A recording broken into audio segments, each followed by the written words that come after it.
everyone. The demand for eco briquettes is growing, and so is the one for briquette lighters. In this learning video, our solution entrepreneur teaches us the steps to follow when making briquette lighters and the steps on how you can get started. Follow along.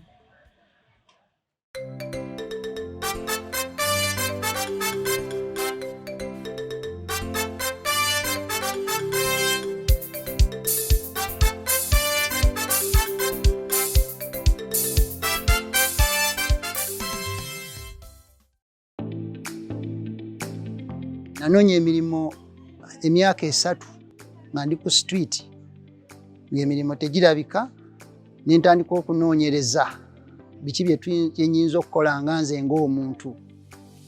Twagenda mu bakugu abakwatagana n'obutonde bw'ensi, twasobola okulaba nti tugenda ne tufuna amagezi ne batutendeka engeri gy'osobola okukolamu briquette lighters okuva mu sawdust ow'embaawo.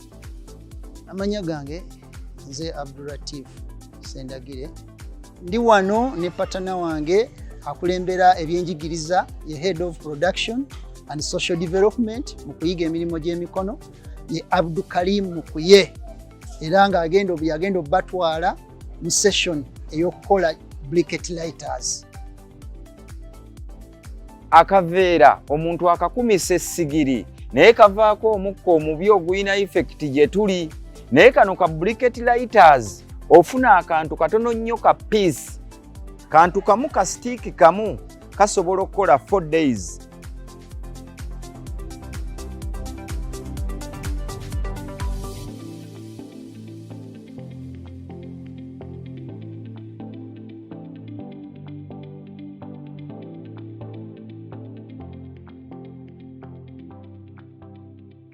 Tutandika okukola briquette lighters, step esooka tubeera n'essigiri ne tuteekako briquette lighters zaffe ne zimala okukwata bulungi osobole okumerotingirako ebintu byo. Ne tuleeta saucepan egenda okuyamba okusobola okumerotingiramu paraffin wax ono ne tugiteekako. Weetaaga okubeera ne paraffin wax. Paraffin wax yakola omusubbaawa. Ne tuteekamu paraffin wax waffe kusinziira ku kipimo ekyo ky'oba wapimye, then n'amala okumerotinga. We bimala okumerotinga n'oleeta obukuta sawdust waffe okusinziira ku kipimo n'oteekamu n'otabula. Kwatamu onyige weebati. Senga kakaaba paraffin wax kitegeeza mukyabulamu sawdust. Funayo obukuta oyongeremu otabule. Leeta kamashini kaffe akagenda otuyamba okukola shape ezo. Otandika okuyoola buno obuli mu seppiki ebimerotinze by'omaze okumixinga obulungi. Ojje ng'ofiidinga mu katiba ako mu katiba n'omala n'ofiidinga ne wajjula mu kamashini. Briquette lighters zaffe zigume. W'omala okukajjuza bulungi n'olokka okasumulula eno wansi n'otuuzaako kano ak'okungulu n'obunyiga. Ne bufuluma wansi n'oteekayo ka tray oba okulembekayo embato ne babunyiga ne bugwa ku tray.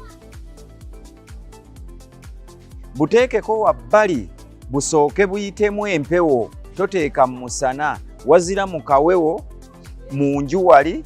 Dakiika nga 1 hour bujja kuba buwoze bulungi. Oleete akaveera tupaakinge. Then womala n'oddira stickers n'ojja n'oteekako ka sticker. Buli ng'omaze okupaakinga mu kaveera teekako ka sticker akaliko address contact.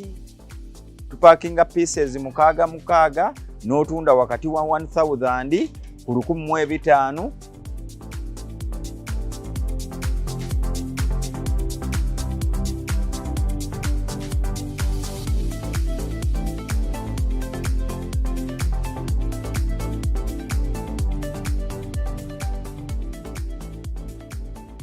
Nakola business eno ffe tukugamba nti olina okujja nga ogenda kwagala ky'okola.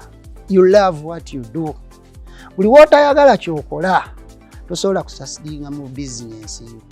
Bw'omaliriza okyagala kiyige bakikola batya. Bizinensi enkyusizza obulamu bwange kubanga bizinensi eweerera abaana, bizinensi esasula ennyumba, bizinensi esasula n'abakozi, ebeera ekyusizza obulamu bwo. Nti ntutte ne nkulaba nti emmanyisa abantu abalala ng'era Sawa World, y'ensonga lwaki ndi nabo bammanyiddeko eyo bizinensi, kitegeeza ekyusizza obuki obulamu bwange. Singa naye sigikola tebandintegedde.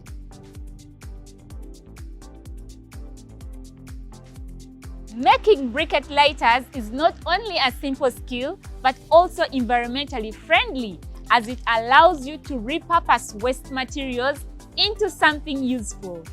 I hope you enjoyed learning with us and are inspired to start. Bye!